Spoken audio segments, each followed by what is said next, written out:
Wis. Assalamualaikum warahmatullahi wabarakatuh. Waalaikumsalam. Kami dari kelompok 2 akan menjelaskan tentang hasil analisis regresi kami, yang dimana kami menggunakan data primer dengan kuesioner. Langkah pertama yaitu salin data yang akan digunakan. Kelompok kami menggunakan durasi tidur terhadap fokus belajar. Salin, lalu buka aplikasi SPSS, klik kanan, klik pass with variable next, lalu klik bagian analis,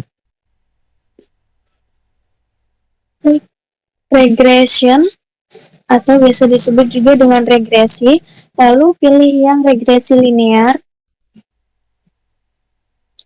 Nah, sudah akan muncul dialog seperti yang di layar, maka pindah durasi tidur ke bagian dependen.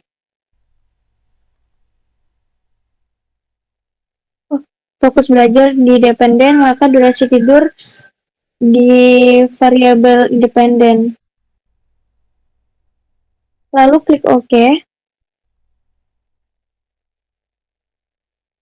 maka akan muncul hasil data tersebut.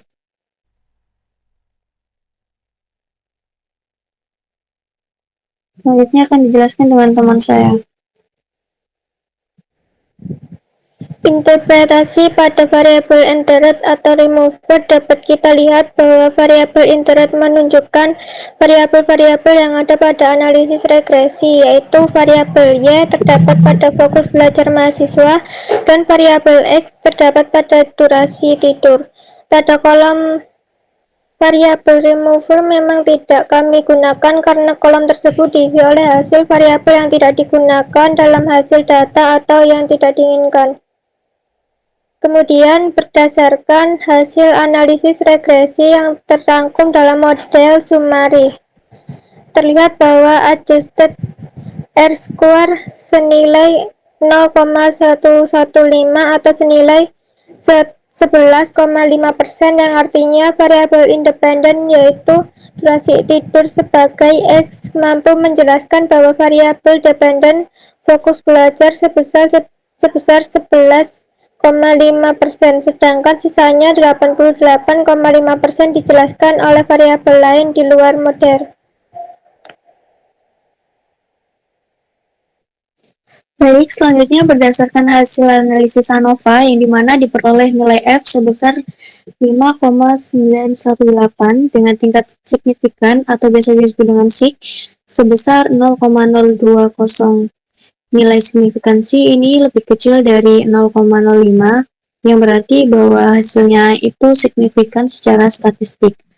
Dengan demikian, dapat disimpulkan bahwa variabel durasi tidur itu memiliki pengaruh yang signifikan terhadap fokus belajar, yang dimana perubahan pada durasi tidur secara nyata itu dapat menjelaskan variasi yang terjadi pada tingkat fokus belajar seseorang. Model regresi yang dibangun dengan durasi tidur sebagai prediktor mampu menjelaskan sebagian variasi dalam fokus belajar dengan baik. Baik, untuk koefisien ini adalah berdasarkan output tabel koefisien diketahui bahwa nilai konstanta adalah sebesar 2,861. Artinya jika durasi tidur bernilai 0, maka fokus belajar diperkirakan sebesar 2,861 satuan. Koefisien untuk variabel durasi tidur adalah sebesar 0,188 yang menunjukkan bahwa setiap peningkatan satu satuan pada durasi tidur akan meningkatkan fokus belajar sebesar 0,188 satuan. Nilai T hitung untuk durasi tidur adalah 2,433 dengan nilai signifikan sebesar 0,020. Karena nilai signifikan lebih kecil dari 0,05, maka dapat disimpulkan bahwa durasi tidur berpengaruh signifikan terhadap fokus belajar. Selain itu, nilai beta standar sebesar 0,371 menunjukkan bahwa pengaruh durasi tidur terhadap fokus belajar bersifat positif dan cukup kuat. Sekian dari kelompok kami untuk regresi. Wassalamualaikum warahmatullahi wabarakatuh.